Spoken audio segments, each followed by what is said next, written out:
Lee Summit is your destination for big city vibes and small town charm. Head to the downtown Lee Summit Farmers Market, where local meets fresh.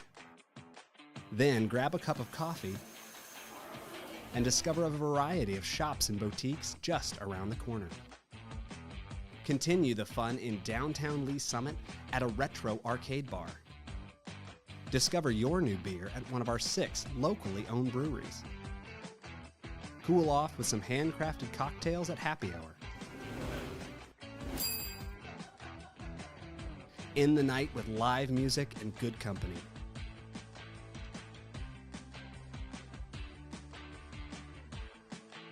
Lee Summit, Missouri. Hello, Lee Summit. I'm Jordan. Here's your flash briefing for the week of July 21st. The countdown is on for the grand opening of Green Street, August 15th through 17th. Everyone is invited to celebrate the ribbon cutting and opening of this bold, vibrant gathering space. Green Street will be home to the indoor farmers market, live music, local art, open-air performances, and extraordinary events in a dynamic indoor-outdoor setting. Grand opening weekend will be packed with live entertainment, food trucks, kids' activities, live music, the Saturday Farmers Market, and more. Come be a part of it. Learn more at greenstreetls.com. The city is seeking citizens interested in serving on the 2026 Charter Review Commission. The commission provides citizens an opportunity to directly participate in shaping the charter to meet the city's needs in areas such as public services, resource efficiency, and effective local democracy. Find more information and apply on the city's website. Enjoy local artist exhibits and live music performances inside and outside of participating shops and restaurants at the 4th Fridays Art Walk this Friday, July 25th from 5 to 8 p.m. Bring your lawn chairs and blankets to Howard Station Park and enjoy a free summer concert featuring Nicole Springer starting at 6:30 p.m. July is Parks and Recreation Month. Lee Summit Parks and Recreation has a full calendar of events for all ages and abilities to celebrate, including Moonlight Yoga and the Duck Derby. Visit lsparks.net for event details. Thanks for listening and have a great week. Traditionally, we think as police officers, those responding to law enforcement needs within the community. But honestly, we are there to serve our citizens, and our citizens do go into crisis. They do have mental health crises, and we're being called to those scenes on a regular basis. In order to help serve those citizens better, we did initiate the Crisis Intervention Team Program. These are officers that are specially trained to de-escalate crisis situations. Recently, we've brought co-responders onto the scene, licensed qualified mental health professionals housed within our police department, and they respond with those officers directly to those scenes where a crisis is occurring so they can interact with that citizen and get them the help they need right there on that scene. The co-responders are either a bachelor or master level in a behavioral health related field. They wear plain clothes, they don't carry weapons or anything like that. I have a police radio that I listen to all day. Listen for, those key words: mental health, behavioral health, crisis. There's a lot of officers that just call for me. I have my own radio number. I also have the ability to self-dispatch to them and say 982 is en route. Officers en route, 914, Armstrong. So typically I arrive after they've made it safe. I'll make contact and get kind of the rundown, and then I just kind of jump right in. I'm like, hey, my name's Allison. I'm a mental health professional. I'm here to help you. I'm not here to take you to jail or arrest you. Sometimes all a person needs is a voice, someone neutral, someone outside that, can listen. I do a lot of safety planning, including family, their support network, who's close to you. If they're home alone, who can come over and hang out with you today? Can we lock away your sharps? Can we put up your meds? Do you need meds? Can we get you over to the urgent care to get you assessed for your medications? Some of them also are like, oh, I'm so glad you came. This made me feel so much better. Our main goal as the co-responders is to, one, get people connected to the services that they need, and also divert from emergency rooms and jails. And they almost get a different view of the police responding. That lets me know you care and the officers care. Please, Police, how can we help you? My husband has... In 2020, we had 722 mental health related calls for service. 2022, by that time, 1,479. These mental health related calls for service are increasing. How we're responding to that is increasing the number of crisis intervention team officers we have available, as well as the number of co-responders we have available to respond on these calls. So what I think is important for the community to know about the co-responder program is that we're here, we exist. All you have to do when you call 911 is ask for us. You know, say, hey, I want a co-responder to respond to this crisis, and we'll go. I was really struggling about 8 years ago on my personal journey with mental health, and I met some amazing social workers and amazing programs that have helped me get to where I am today. I really couldn't see myself doing anything else. We want to help, and that's what we love to do. So I had a client, we got a call, she had some suicidal ideations, and she really felt that she had nobody. And you know, and getting to know her story and getting to know who comes around and sees you, well then we found a support person and they responded immediately and we made a plan. I called back and checked on her in an hour, and then I checked on her in 2 hours. We were able to get her into the additional services to where she talks to someone every week or more. I just took a person that really just thought they had nobody and nobody would show up for them, and show them you do. And you'll be amazed who is in your corner if you just simply say, I need a little help.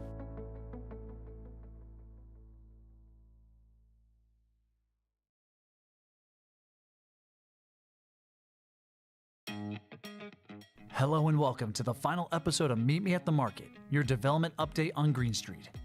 Green Street Market's final touches to the indoor farmers market are almost complete. Flooring, fans, and 10 garage doors have been installed, and a large LED screen and televisions have been placed throughout the facility. The restrooms at both ends have been completed, and the kitchen's catering equipment will be installed soon. Green Street Lawn's covered outdoor area now has synthetic turf, and electrical outlets have been set for the movable stage, lighting, and sound equipment. With the garage doors open to the market, visitors and vendors will be able to enjoy programs and performances while shopping for fresh produce. Large planters have been placed and will be filled soon. The Green Street neon sign has been installed above the lawn, creating the entryway to the dynamic space. Green Street Grove's wickets are installed over the 3rd Street gateway. Open seating and gathering spaces are in, and site furniture is being assembled. The immersive children's playground is installed and turf has been laid. Public art sculptures Raptor and Emergence will be installed this July, along with the City Hall parking garage and Green Street Market murals. The iconic sculpture Everything Changes with a Dream will be installed at the southern entry point in August. That's it for Meet Me at the Market. It's been an exciting journey, and we're thrilled to meet you at Green Street for the ribbon cutting and grand opening August 15th through the 17th.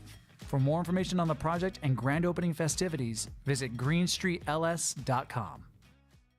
Waterway Car Wash is coming to the streets of West Pryor. It'll provide an express or full-service car wash and a convenience store on location. Waterway Car Wash will open in fall 2025. Ancho and Agave is coming to Summit Fair. The restaurant features Mexican food with a made-from-scratch menu in a casual setting. Ancho and Agave will open in fall 2025. Hemline's Boutique and Home has arrived downtown.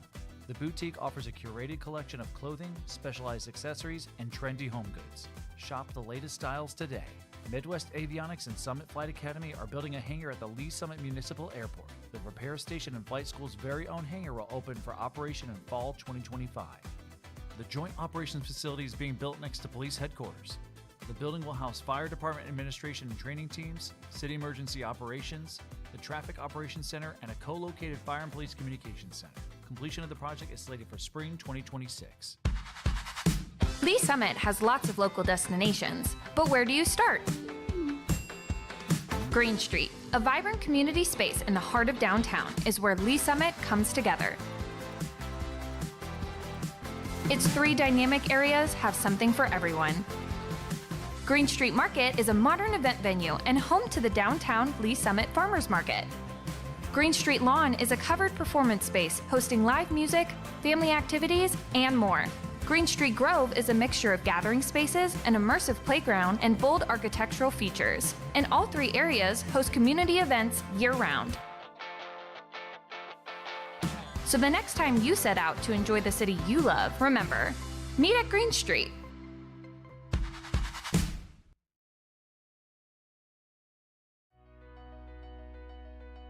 I really love living in our historic downtown. I walk my dog around The shops take her for, they do pub cups at Poppy's, so you can get ice cream with a little dog biscuit in it, which is her favorite thing in the world. My neighbors, we have block parties together. I really like how welcoming and how vibrant it is. It's an amazing place to live. Lee Summit's a really great community. I love living here, and I just wanted to try to find a way to give back, look out for my neighbors, for the community. I've always tried to be involved. Before serving on city council, I used to volunteer with AFS, which is an organization that hosts foreign exchange students. So my husband and I have hosted kids from around the world and then also volunteered with local families and schools. In my professional life, I'm a paralegal, and then in my personal life, I enjoy reading, sewing. I'm a quilter, so I just finished a log cabin quilt that I'm going to send to my aunt out in DC. I can't claim any of our council accomplishments for myself. This is always a team effort. But I am really excited about the farmers market and event space that we have coming in. It's still in the design phases, but I think it's going to be a really beautiful space, and it's going to really continue keeping our downtown thriving. It's been in progress for a long time, but I think that people are going to really love it when it's done.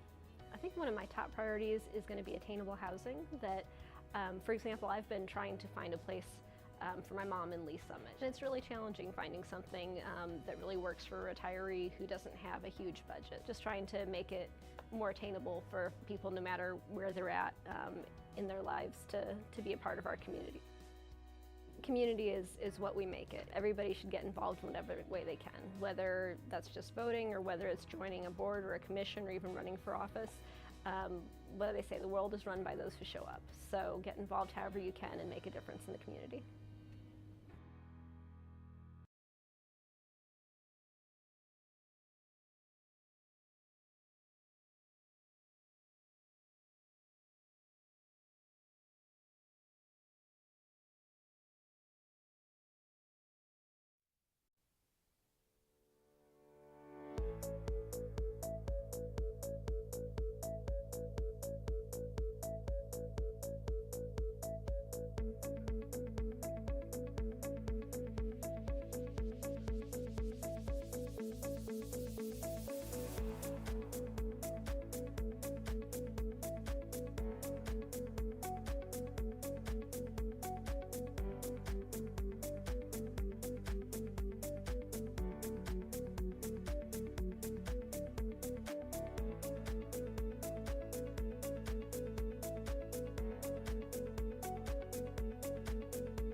Good evening, everybody. I'd like to call to order the July 25th, 2025 meeting of the Lee Summit Planning Commission. Can I get a roll call attendance, please? Ed Yerington. Here. Terry Trafton. Here. Dana Arth. Good question. Here. Jessica Grinnell. Here. Chip Tuzinski. Here. Randy Benbrook. Okay. We'll move on to the approval of the agenda. Can I get a motion? Chair, I move to approve the agenda. Second. Okay, can we get a vote on that, please? Ed Yerington. Yes. Terry Trafton. Yes. Dana Arth. Yes. Jessica Grinnell. Yes. Chip Tuzinski. Yes. All right, we'll move on to the consent agenda. We've got two items. Approval of the July 10th, 2025 Planning Commission action letter. That's 2025-7076. Then we got TMT-3348 application PL 2025-104 vacation of easement, Hy-Vee 310 Southwest Ward Road, Hy-Vee Inc. applicant. Chair, if I could, it seems that maybe we skipped over item number 4. Oh, we did. It felt a little funny. All right, so we'll go back to item 4. Do we have anyone here who wants to make a public comment? Looks like we don't. So I guess, should I reread the consent agenda information? Sure. Okay. All right, so we'll go on to item 5, approval of consent agenda. 2025-7076, approval of the July 10th, 2025 Planning Commission action letter. Then item B is TMP-3348, application PL 2025-104, vacation of easement, Hy-Vee 310 Southwest Ward Road, Hy-Vee Inc. applicant. Chair, Yes. I move to approve the consent agenda. I second. Okay, you have a motion and a second. Can we get a vote? Ed Yerington. Yes. Terry Trafton. Yes. Dana Arth. Yes. Jessica Grinnell. Yes. Chip Tuzinski. Yes. All right, we'll move on to the public hearing section of the meeting. We have application PL 2025-118, special use permit for telecommunication tower, joint operations facilities, Northeast Tudor Road, Tusa Consulting Services applicant. And at this time, anyone who's planning to speak on this application, if you would stand and be sworn in.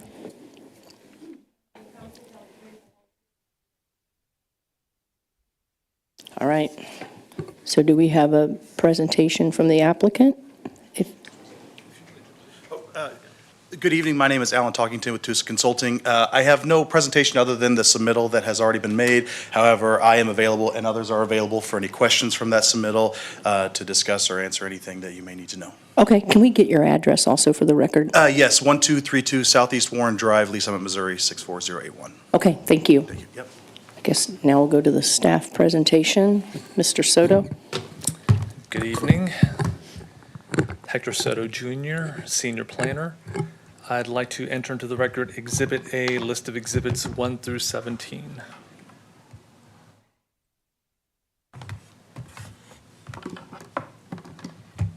Exhibits A 1 through 16 noted and entered into the record. 17, just sorry if I misspoke. No, I probably misheard. Exhibit A 1 through 17 noted and entered into the record.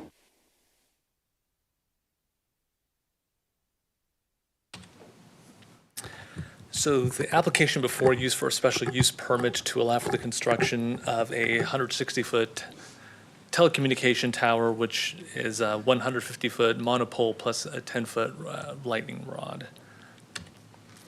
The area in question is the new joint operations facility, which is just located. It's currently under construction, generally located here in this area that's encompassed by this walking trail. The area denoted by the yellow star is the location of the proposed tower. You can see the mix of zoning that surrounds the site. You've got the PO in the middle. You've got a mix of residential, commercial of various types. to the northwest, to the northeast and south, and primarily industrial to the west across Commerce Drive. So sometimes, I guess when telling a story about a project, sometimes you got to go backward before you can go forward. So with that in mind, just a little bit of background. In April of '23, Lee Summit voters approved a general obligation bond that included a number of improvements, which included the funding of a number of emergency preparedness projects. One of those was construction of the Joint Operations Facility. Now, go forward a little bit to October of '24, if I remember correctly, with Planning Commission.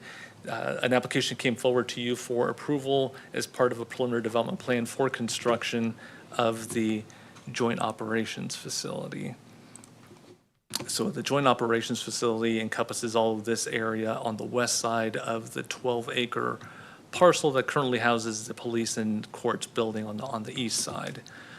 So on the PDP that came forward at that point covered a 2,500 square foot addition to the back side of the PD and courts building, and encompassed a 44,000, just under, two-story new building for the Joint Operations Facility. So as part of that project, the Joint Operations Facility would provide a couple things. It would relocate fire headquarters up to this location. It would co-locate the police and fire emergency dispatch centers. It would also provide an area for the city's emergency operations center. So with that, we have the application before you. So about 8 or 9 months ago, the location for the tower had yet to been finalized, so it was not included as part of that application at that time. So that brings us to the application that is here before you tonight, which is consideration solely for the location of the tower, which is clouded in red here at the south end of the site. So, as I mentioned, the tower is 160 feet in total height. It's about 70 feet, just under, located from this south property line.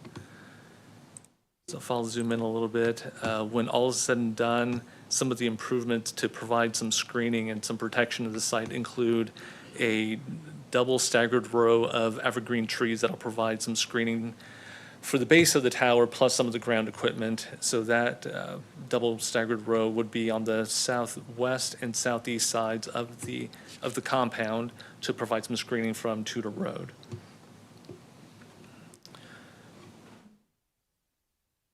Let's see. This image here is representative of the type of fencing that will be provided around the compound boundary, which matches the same type of steel fencing that's also colored black that surrounds the existing police and courts building. So the improvements in terms of the fencing will blend in with the existing security that you see.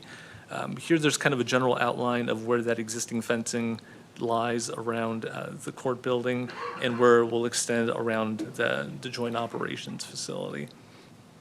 So it'll extend, all the way around to Commerce Drive. There'll be a fenced area, so there'll be a secured entry at one point. Well, there'll be a public entry to the new facility off of Commerce Drive on the west side of the Joint Operations Facility. That'll provide parking to the public, but also provides a secured entrance to the greater secured parking area on the backside of the JOF and the police and courts building.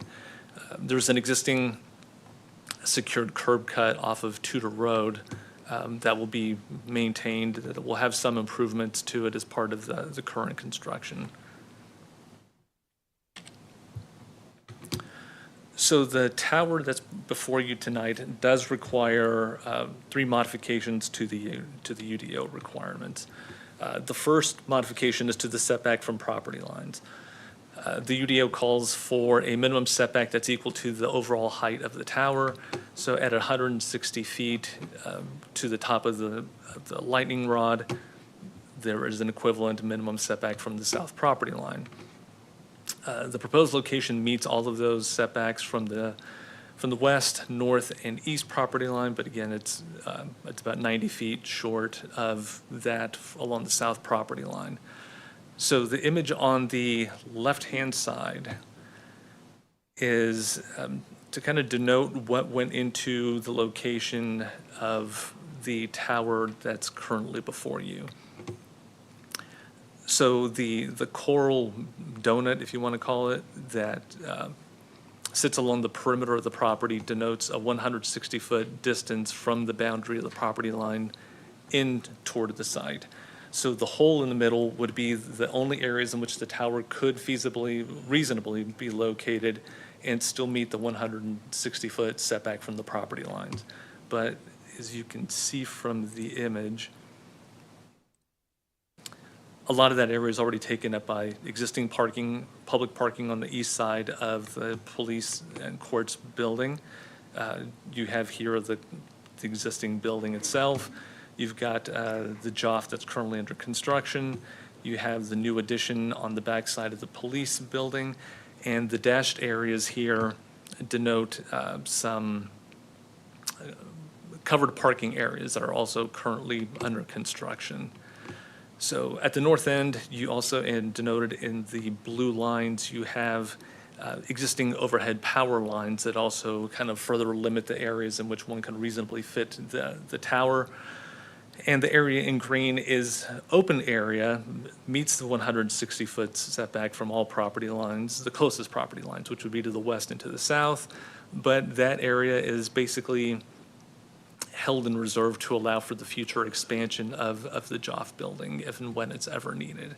So the consultant has provided some information that when considering the location of the tower, maximizing the separation of the tower to existing buildings was important for a couple reasons, primarily to minimize the possibility of any electrical surges and then also to minimize any damage that may occur from lightning strikes. So the idea was to get as much separation from the proposed tower to the existing buildings and still being able to provide a reasonable buffer from surrounding property lines. So that resulted in the location that you see here on the right, which is about, like I said, about just under 70 feet from the south property line. The second modification that's required is that towers are required to maintain a minimum 1 mile separation between similar towers that are over 90 feet in height.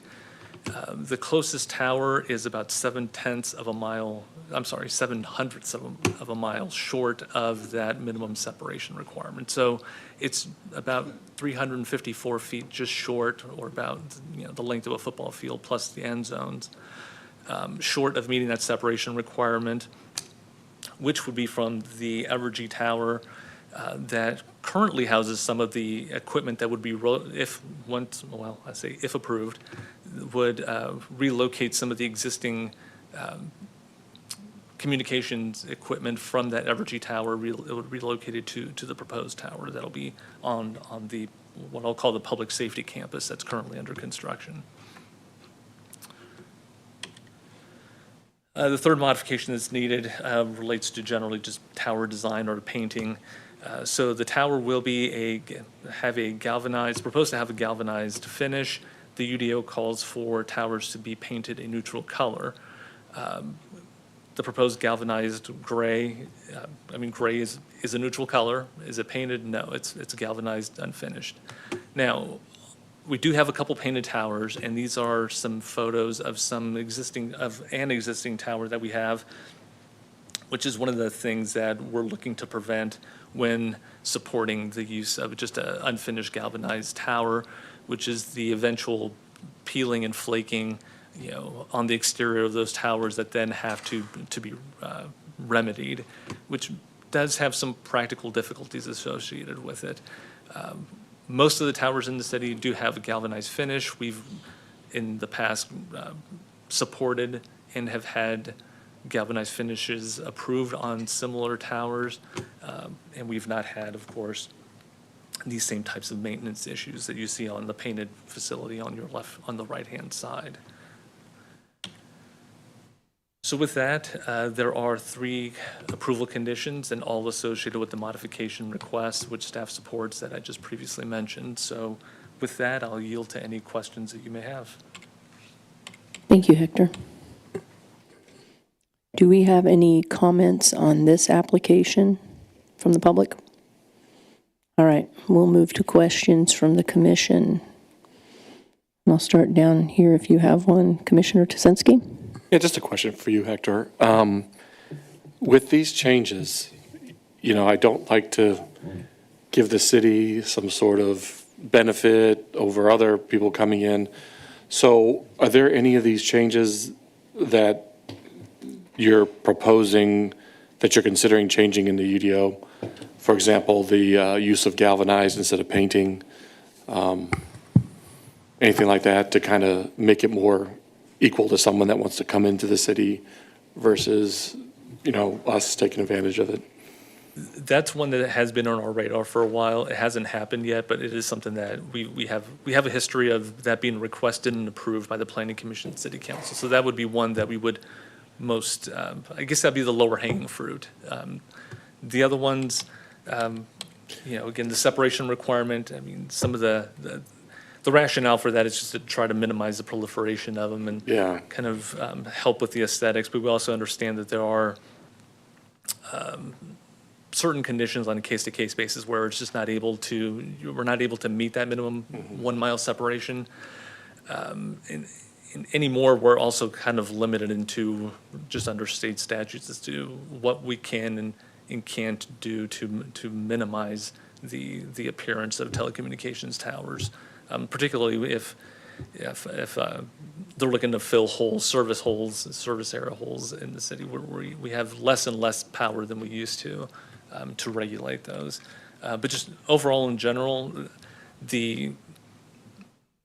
this setback, for example, we have other instances in which private towers have not been able to meet it just by just the nature of some of the existing sites that they've had to fill in some of those service areas.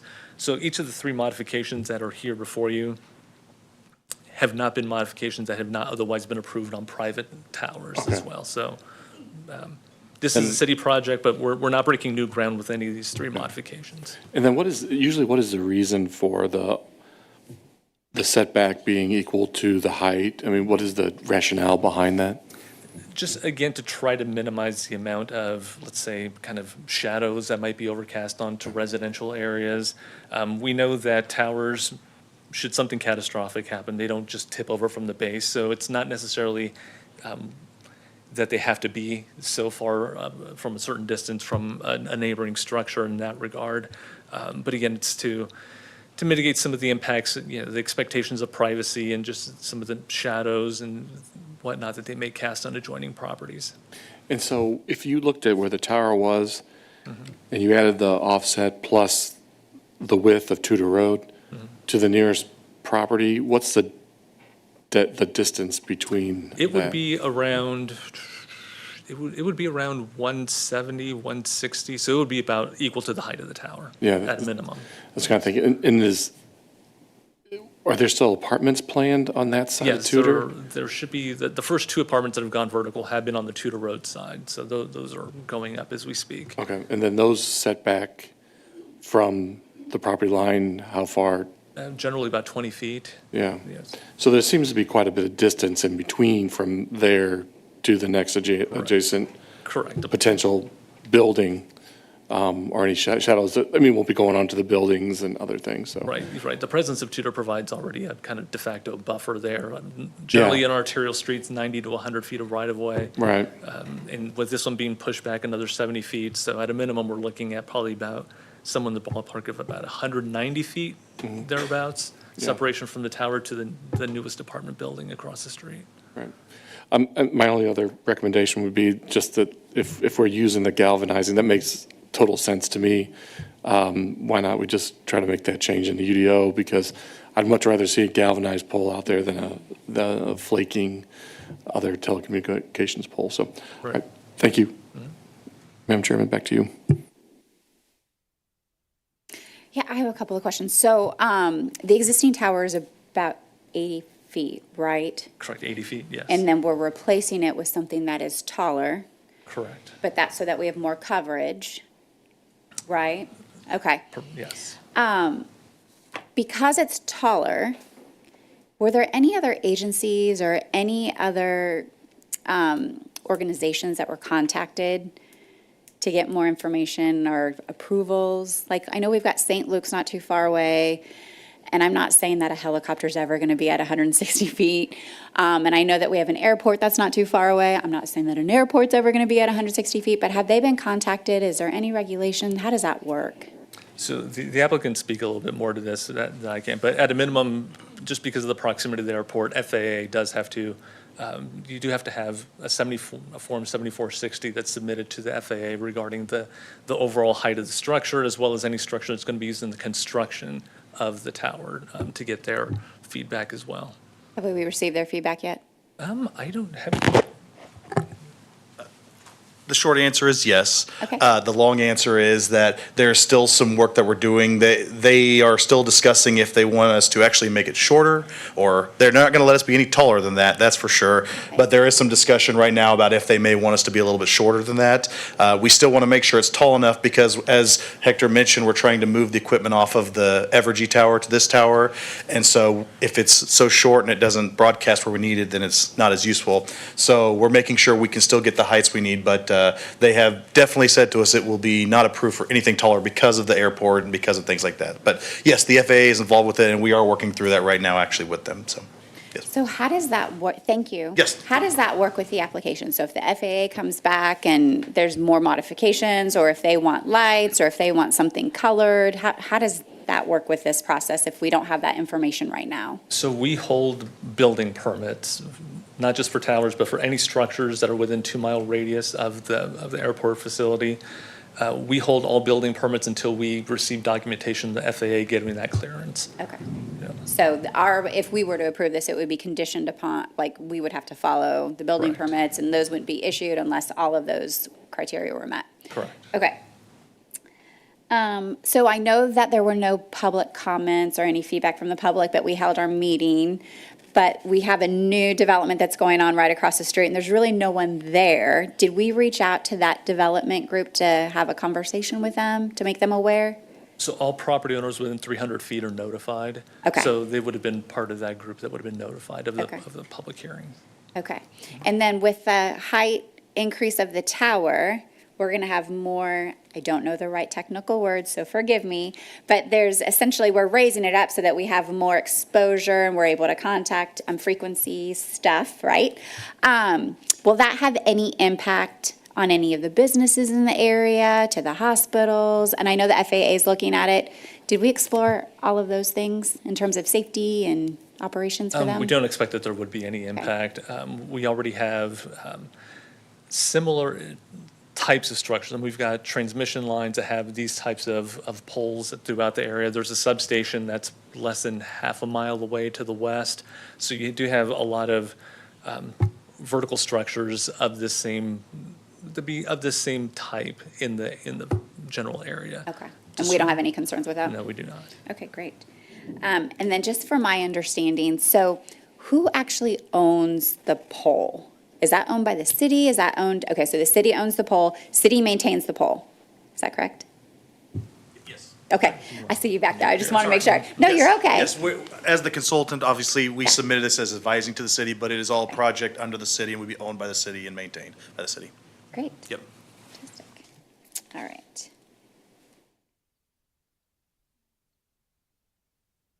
I think I'm good for now. Thank you. Commissioner Trafton, do you have anything? I do, Chair. Thank you. Actually, the other commissioners have asked some of my questions, so appreciate the due diligence.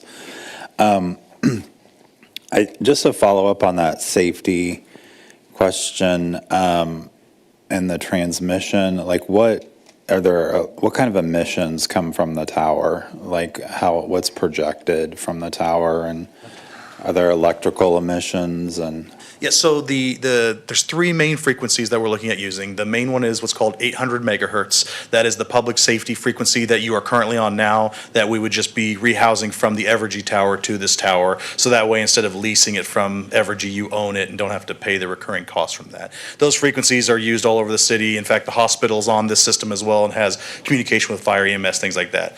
The second one is what's called VHF, which is 150 megahertz to 155 megahertz. Typically, we're using that for tornado siren alerting. We're using that for talking to outside agencies, you know, Johnson County, other counties that are coming into the hospital here. And then the final one is what's called 6 gigahertz, and those are the links from tower to tower. So those are the three main frequencies that would be emitting from the tower for public, but they're all for public safety usage.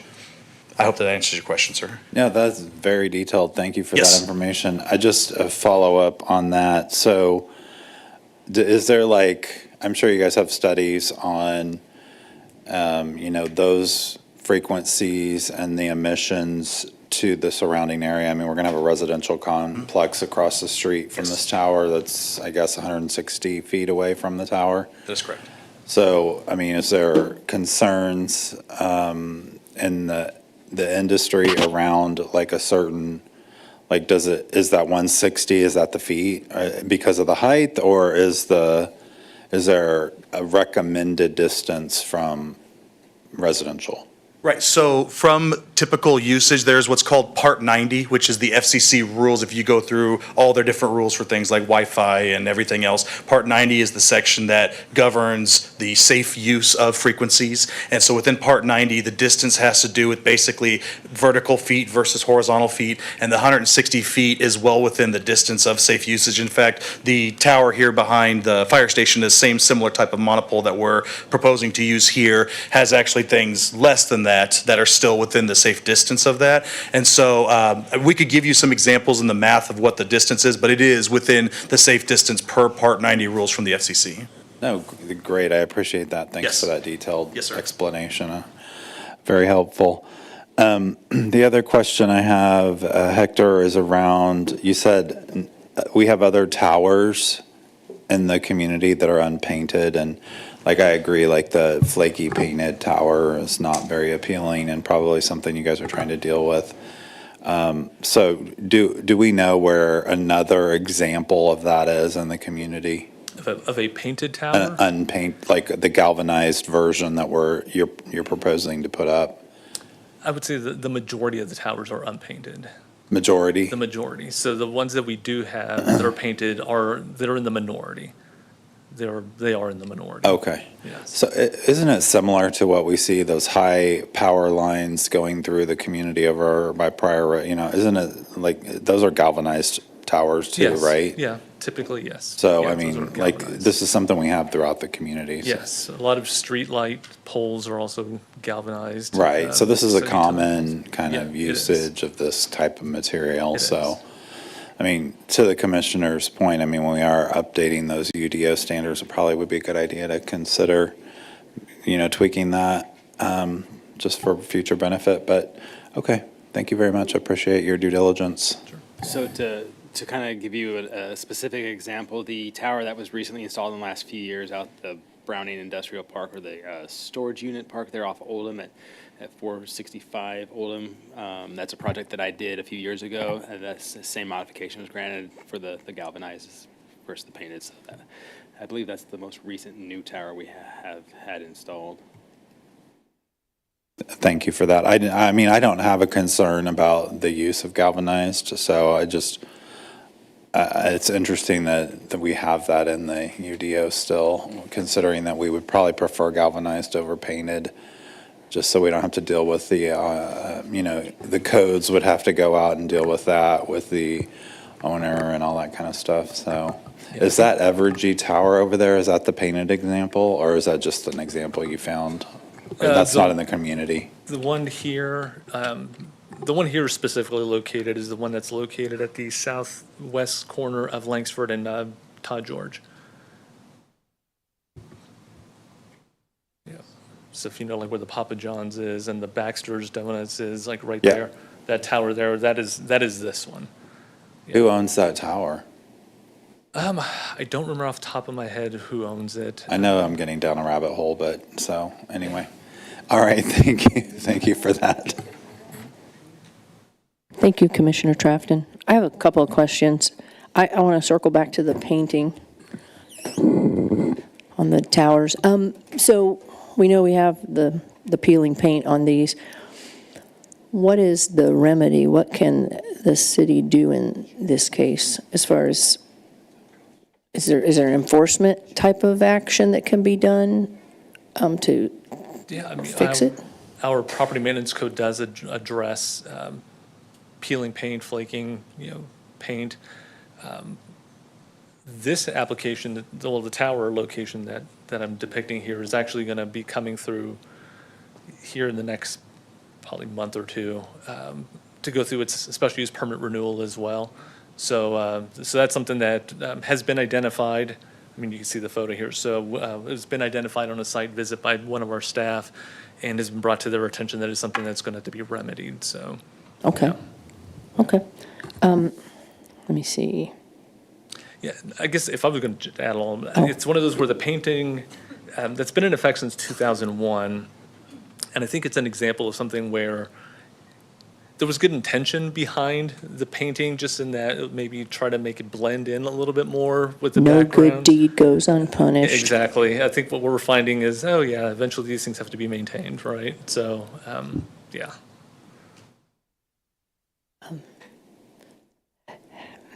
Commissioner Trafton asked me a question. How do they correct that? Do they power wash it or try to scrape it off and then repaint, or we're just curious? I don't know if the consultant might have a better idea as to how this is normally done, or if they've done any with painting. It's actually very similar to your water tanks, where they will shroud it and power sand it. And I mean, they can hand sand it, but that would be a very cumbersome task. But a lot of times they'll do like sanding machines to take all the paint off and then repaint it. Okay, thank you. All right, I think that was all my questions. I just wanted to go down that rabbit hole, I guess. Oh, and on the joint ops building, what's the projected date on that completion? June 10th of 26? Okay, all right, thank you. Commissioner Grono, you have another question? Just real quick, because I think we talked about it. I just want to make sure I heard right. So the other tower that's within a mile radius, or that yes, is why we're requesting the modification. The purpose behind that is just aesthetics, has nothing to do with emission concerns, has nothing to do with regulations. There's truly no safety or concerns with that. It's just mainly a pretty moment. Primarily aesthetics, yeah. Great. Mm-hmm. Thank you.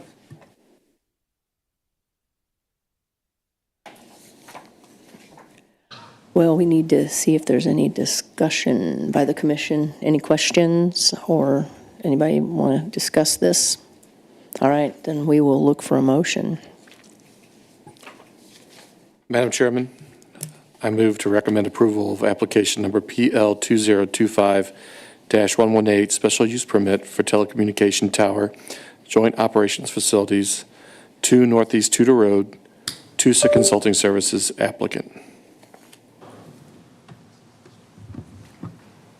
I'll second. I second. Can we get a vote, please? Ed Yerington, Yes. Terry Trafton, Yes. Dana Yarth, Yes? Jessica Greneau, Yes. Chip Tusinski. Yes. All right, the motion has passed, and we have a new planning commissioner he survived his first meeting. Commissioner Yerington, welcome to the commission. Thank you. And this was a good meeting for you to show up, and we're glad you're here. Does anybody have anything for Roundtable today? Just real quick, just with regards to staff, do you guys keep a list of items like what we talked about tonight about changing the UDO, about like making it a galvanized versus painted? Do you keep a list of those? Yes. And then how often do you try to update the UDO with this? We try to bring UDO package updates as like a more larger packages instead of piecemealing here and there. So when we start getting into a code to update, like say the recent updates to the design standards, we'll take it as a whole and bring all those in as well. So once we start opening sections, we start bringing those in as well. So. Thank you. Does city have any, do you guys have anything? The only thing staff had was to introduce the new commissioner, and you've taken care of that. So from the staff perspective, we just welcome and excited to have him. Okay, all right. Well, we will adjourn at 5:36 p.m.